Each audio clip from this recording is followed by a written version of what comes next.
on behalf of SNS, of course, and I will leave the word to the president of SNS Paris, Charlotte Breide, that you have contact with before, and she will present you a little bit more in detail on the topic of today. But I wanted to start. We are at the Swedish Chambre of Commerce in France. Our head office is here. We have two chambers, local chambers, also in the Rhône-Alpes region and in the south of France. But we wish you very welcome here. We are going to talk about the climate agreement. I don't know if the topic may vary a little bit today because things may change. I don't know if you have had time to have some predictions about now the approval that's going to take place at the next COP22 meeting in November. If maybe Obama is still there, but what is going to happen in the future? I think that's one question that we all may have in our mind this morning after the US elections. But it will be very interesting, and what it will mean for the businesses. Welcome. Thank you, Gita, and the Swedish Chamber of Commerce to receive us here. The COP21 Paris Agreement entered into force last Friday, and the COP22 conference has just started in Marrakesh. And at the COP22 meeting will be discussed the implementation, amongst others, of the Paris Agreement, and how to realize the high settled goals on how to decrease the global warming. And in these efforts, the industry is, of course, a key player. So what is the impact of the Paris Agreement on our companies and vice versa? It will be very interesting, and we are very happy to welcome you here to the Swedish Chamber of Commerce and to SNSParis to talk about this subject. Mattias Goldmann. Mattias Goldmann, you are Managing Director for the Swedish Green think tank Forum for Reforms and Entrepreneurship. And Sustainability. Well done. Thank you, because the last one is important. And before that, you were Managing Director for the consultancy agency 2015. Correct. And spokesperson for green car drivers, gröna bilister. Yes. So let us welcome Mattias with a warm applause.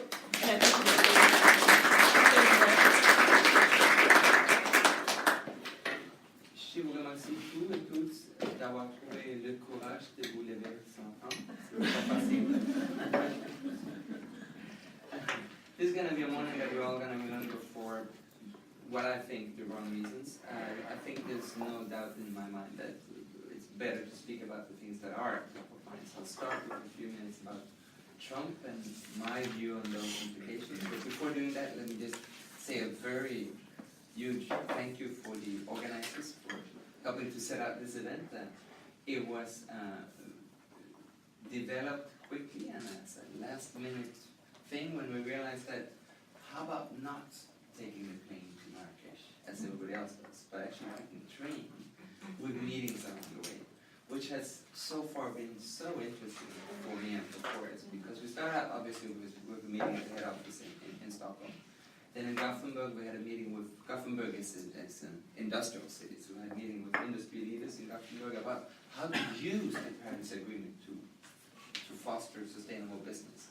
Then we went on to Malmö, and in Malmö we had a meeting with largely the academia, how to better understand in terms of research the climate agreement.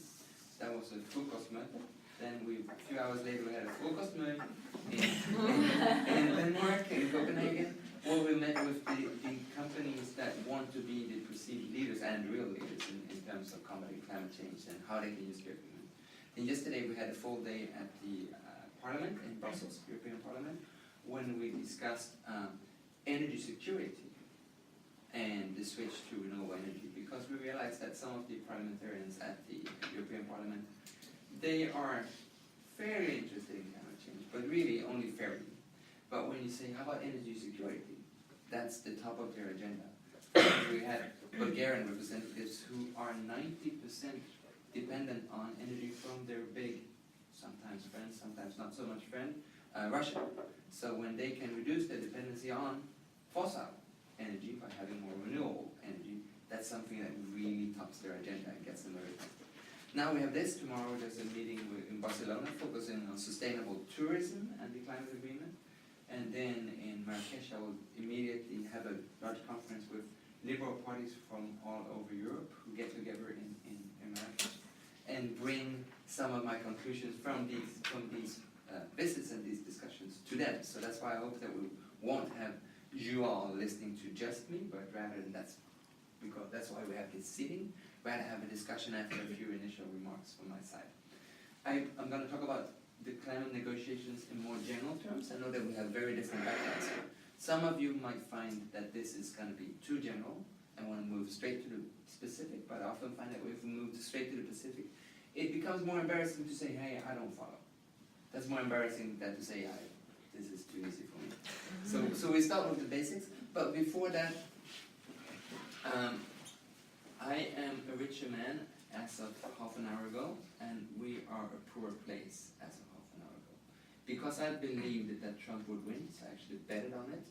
The odds were 3.5 to 1, so I only bet 100 euros. But I have 350 euros that I didn't have half an hour ago. But that doesn't go anywhere near helping to reduce the immense pain I feel, and I think that a lot of us feel. Maybe there's some Trump people here, that would be interesting. But I think a lot of us feel that this is uncertain times, and we're certainly not alone. All the big stock markets have gone down. Those that are open as yet have gone down a lot. This morning, Mexico was down 13%. When I left Canada, Tokyo was down 5%. And we're all worried, I think, not only about the economy, but also about our safety and security and what this is going to mean. Now, on a brighter note, and I'm going to struggle here. On a brighter note, I would like to put this in the COP22 climate negotiations context.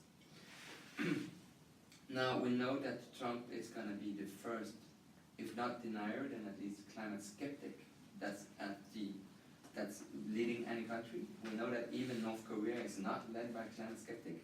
Every single country in the world as of today recognizes climate change as a threat and recognizes that most of the dangerous climate change that's happening now is man-made.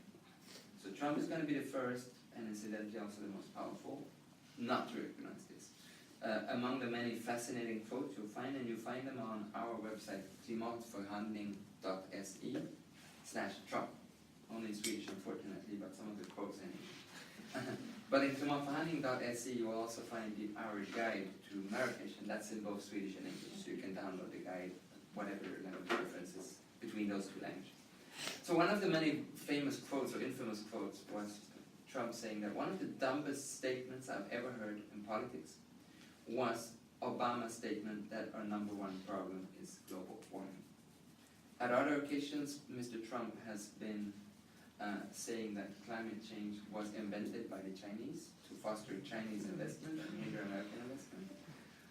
So clearly and he's also been saying that yes, climate does change, but climate has been changing on and off. It gets warmer, it gets cooler. I don't see any strong or clear pattern there. So clearly there's an issue there. But if we start with the negotiations as such, how many of you were at the COP22 negotiations? COP21, sorry. And even if you weren't, I think you all remember, and it still brings tears of happiness, as opposed to this morning, to my eyes when I think of that moment when it was said, and so it is decided, and we had the agreement.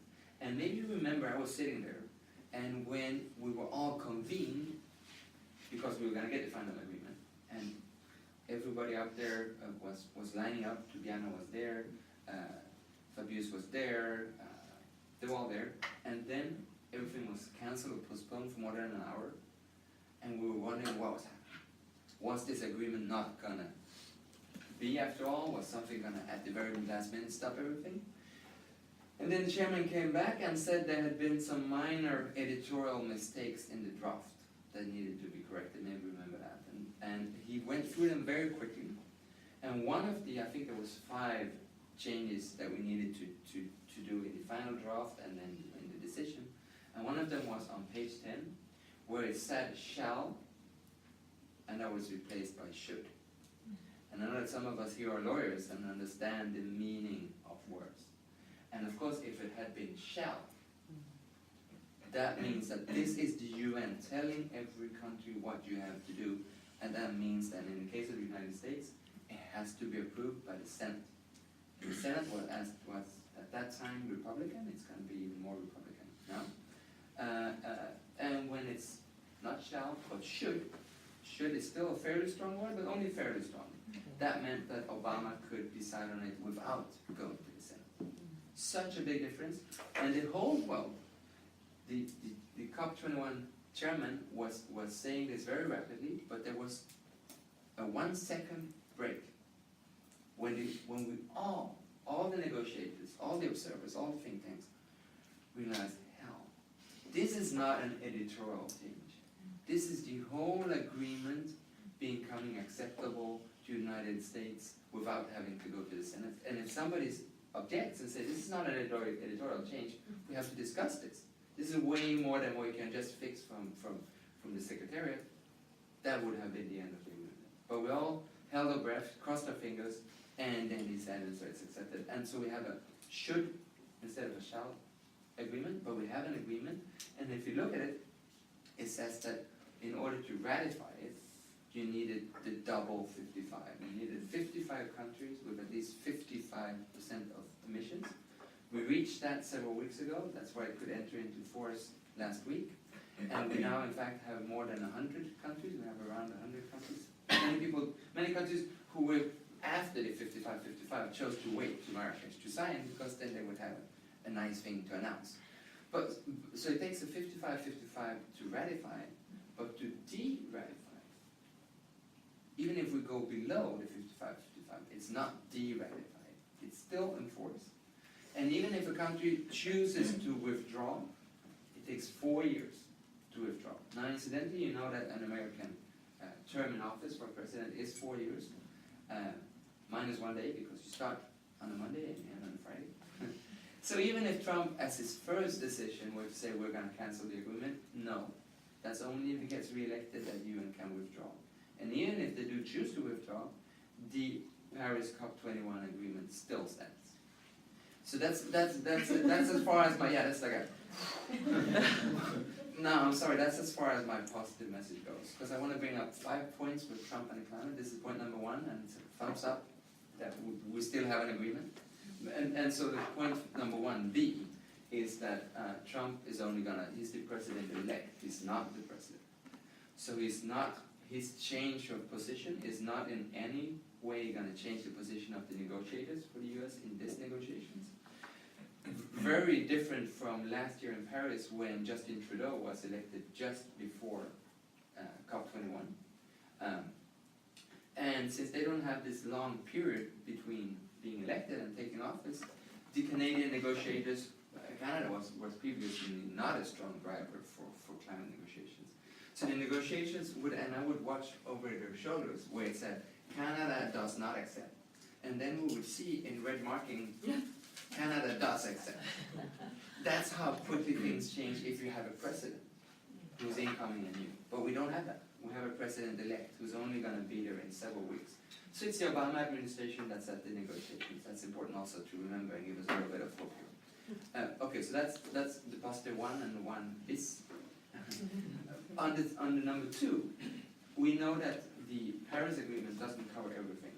The side agreements, there are the 17 global sustainability goals, which we agreed on in September, haven't been ratified yet by the US, for instance. And there, you might remember this just a few weeks ago in Kigali, in Rwanda, we had the HFC agreement, a very important one because HFC is a strong climate change driver. The Supreme Court gave an indication in the US that needs to go for approval in the Senate and definitely by the new president. So I struggle to see the UN being behind that. And we also know that the reason we got the momentum for the 55-55 was the very important handshake between Obama and China, between the US and China. and the almost as important North American agreement, Canada, US, Mexico. Now, I struggle to see President Trump, when he's in office, uphold his agreements, his bilateral agreements with China on climate, and the momentum that that has created. And I'm fairly sure that the Mexicans and the Americans will not continue working on their trilateral North American climate agreements. So all these side agreements that are so important to reduce the gap between well below 2 degrees, which we aim for in Paris, and the current trajectory towards 3 degrees, all these side events and side agreements I'm very worried about. Thirdly, we know that climate change is going to be very expensive. And we know that it makes business sense, it makes economic sense to combat climate change in the long run and on a global perspective. But in the short term, of course, the transition costs money. And it perhaps costs a lot more money for many of those countries where it's not easy to find money. That's why we have the Green Climate Fund. And that's why in order to have a successful agreement in Paris, we agreed on a pathway to $100 billion in international climate funding. And you know, many of us here are Swedes, and I'm proud that Sweden was per capita the largest donor. And for those who are French, you should be very proud that the French made sure that this happened, and made sure that both the financing became a tool for reaching an agreement, and also that the financing itself is largely outside of the Paris Agreement, which was a very smart diplomatic way to deal with it. But also very important to get the Green Climate Fund and to get the Paris Agreement was, again, the Obama administration's promise of $3 billion in green climate funding. Now, that's a payment over time, and Obama has until now only paid $500 million US. That's according to the plans, there's nothing weird about it. But the remaining money, I am fairly confident that, unfortunately, Trump is not going to live up to that promise. In fact, he said that we will cancel billions in global warming payment to the UN and spend that money at home. He also said we're not even aware how that money is spent. He's actually right in that, because the Global Green Climate Fund is just now becoming operational. So nobody knows how that money is spent. So there's a very high degree of transparency there. So I don't think that should be a cause for concern. But with less money around, we know that many of the low and middle income countries are going to be less inclined to deliver on their climate promises, because that needs funding. Fourth, if we look more on a national scale in the US, we know that there's going to be less investment in renewables and more in fossil fuels, particularly shale gas, tar sands, and coal, because that's been promised by Trump. He's going to find hard to deliver on all those, because often it's either coal or tar sands. They're often very tough competitors, so if he wants to help them both, it's going to be hard. It's also going to be hard because when we praise Obama for a lot of what he's been doing for national energy and climate-wise policies in the US, we tend to forget that it was really not Obama. It was the Supreme Court. The Supreme Court said that the climate change is a direct menace and threat to human health. That was the first decision in a major country ever saying that climate change is not only globally relevant, but also to the health of you and I.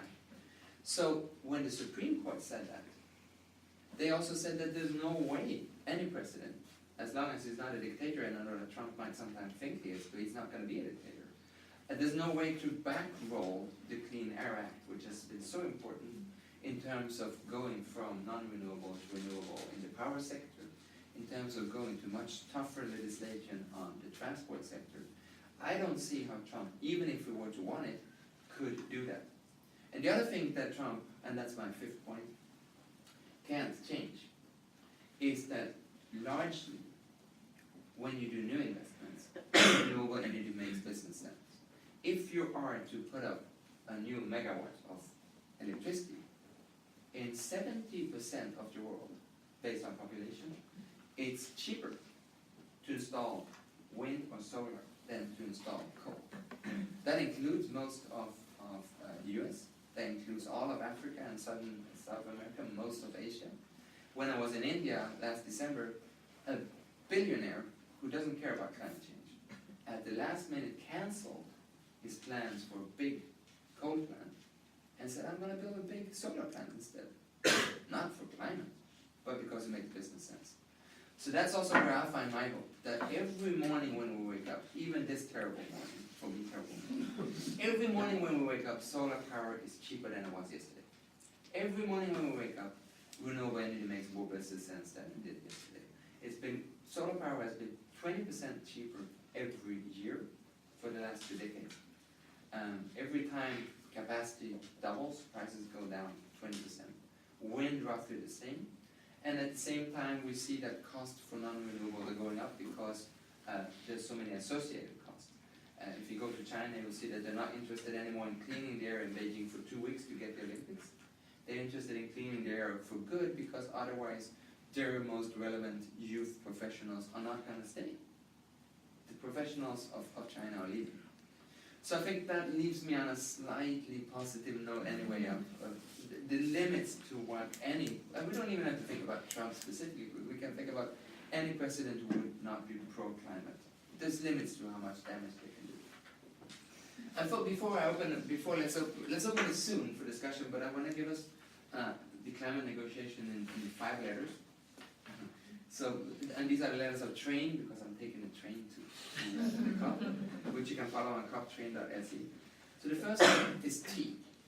And T is for together, because the huge difference between the very important climate meeting in 2009 in Copenhagen and the hugely important climate meeting in 2015 here in Paris was that until Paris, there was no sense of togetherness. In the abbreviation COP means Conference of the Parties, and the parties are the countries and the countries only.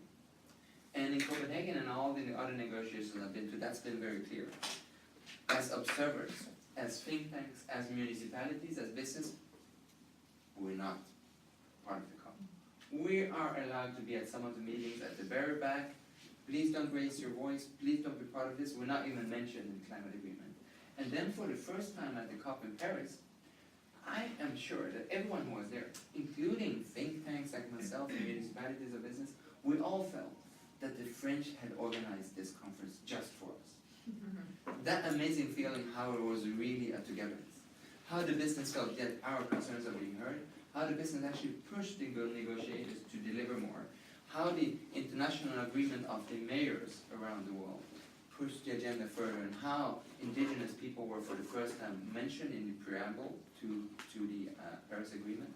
That gave us a sense of togetherness that I am sure was the main difference between all the other non-agreements and then the agreement that we finally agreed to. And that's something that we're now going to struggle to build on, because now we're at COP22, where we're going to go from beautiful words, beautiful New Year's Eve promise, to actually delivering on that promise. And how we make sure that we keep this sense of it's not only the COP negotiations, but everyone involved. It's a major issue for future agreements. And we want to the R, and that's going to be the most obvious one, that's for emissions reductions.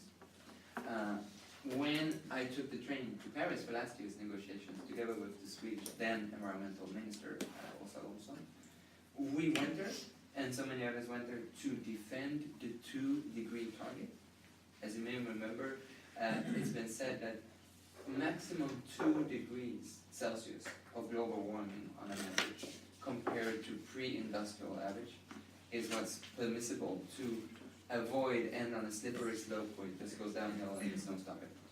So we came to Paris to try and defend that, and then we left Paris with an agreement that says well below 2 degrees, väl under 2 grader is now the official Swedish translation, with an aim towards 1.5 degrees. And in fact, the negotiations also told the IPCC to come back with a detailed description of how we can reach the 1.5. So we find a global target that's tougher than we thought we had, and many of us have a thermometer outside the kitchen window, and it's hard to see the difference between 2 degrees and well below 2 degrees, or 1.5 over 2.